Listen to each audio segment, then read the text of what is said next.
Shalom. I want to first start off giving all praises, honor, and glory to Yahweh Ba'Shem Yahweh Shai.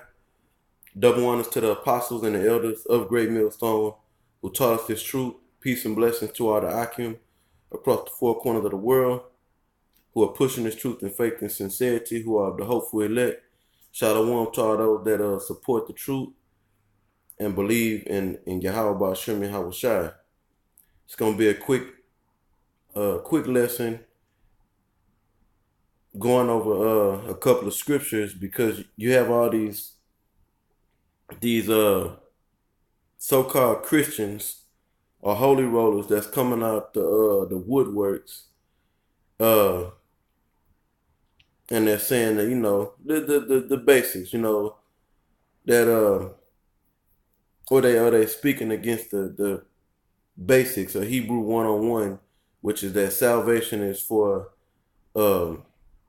not only for Israel, but it's for whoever believes in and as they would say in Christ, So this is just really a few scriptures, which is like line upon line. It's not precepts. It's just we're gonna go line upon line to show you that salvation is only for the nation of Israel. So I'm gonna go ahead and get straight into it. This is 1 Corinthians chapter 10, verse 1. It reads, "Moreover, brethren, I would not that you would be ignorant, how that all our fathers were under the cloud, and all passed through the sea." So what's this account? What is Paul referring to?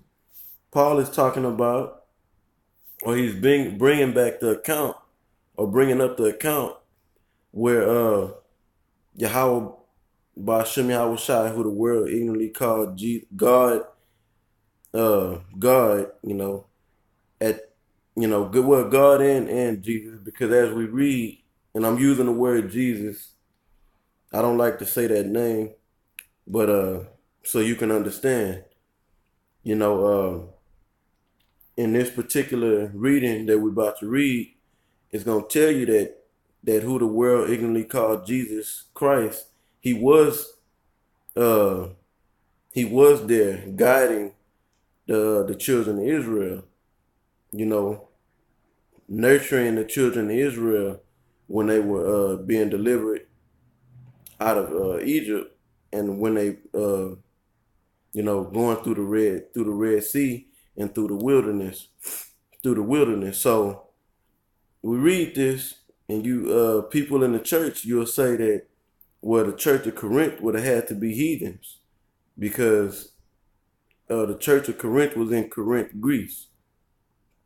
So you would take it right there and say, okay, the the church of Corinth would have to be Gentiles or heathens and not Israelites. But how could they be heathens or Israelites? And Paul is telling them that your fathers or our fathers were under the cloud and passed through the sea. That only happened to the children of Israel. And it says, moreover, in the beginning of this verse, it says, moreover, brethren. If you read Romans, the 9th chapter, I'm not going to get it. It tells you who the brethren is. It tells you that the brethren are Israelites. Go ahead and read it for yourself.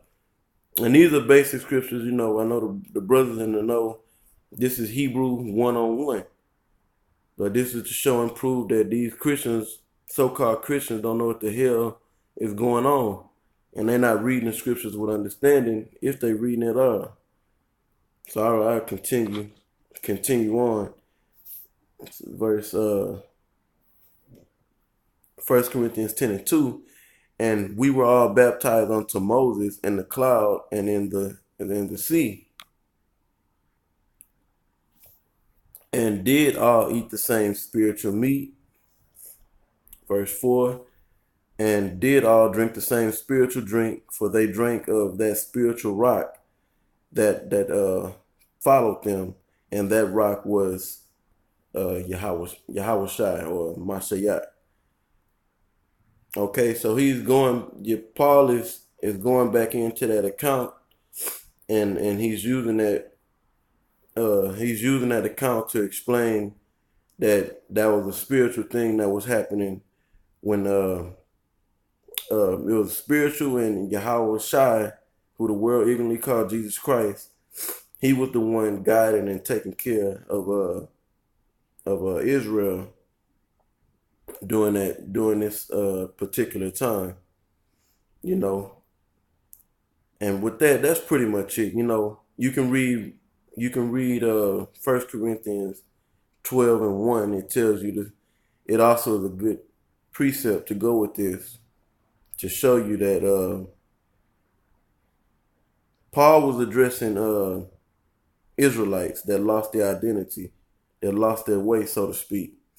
You know, and salvation is only for Israel.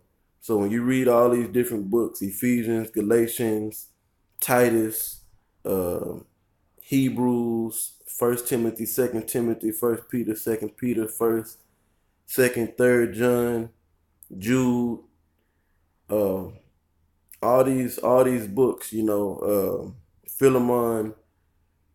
that Paul, these letters that Paul wrote to what you would believe to be the Gentiles, because they'll say, well, Paul was as the scripture reads, Paul was a minister to the Gentiles. You know, they don't understand that those Gentiles were Israelites in a Gentile state of mind, following the practices and customs of the Gentiles. Uh, Primarily, they were following the Greek fashion during that time. Uh, that's pretty much it. I want to give all praises, honor, and glory once again to Yahweh Bashem, Yahweh Shai. Double honors to the apostles and the elders of Great Millstone. Peace and blessings to all the Akim across the four corners of the world that's pushing this truth and faith and sincerity, who are the hopeful elect. Shalom.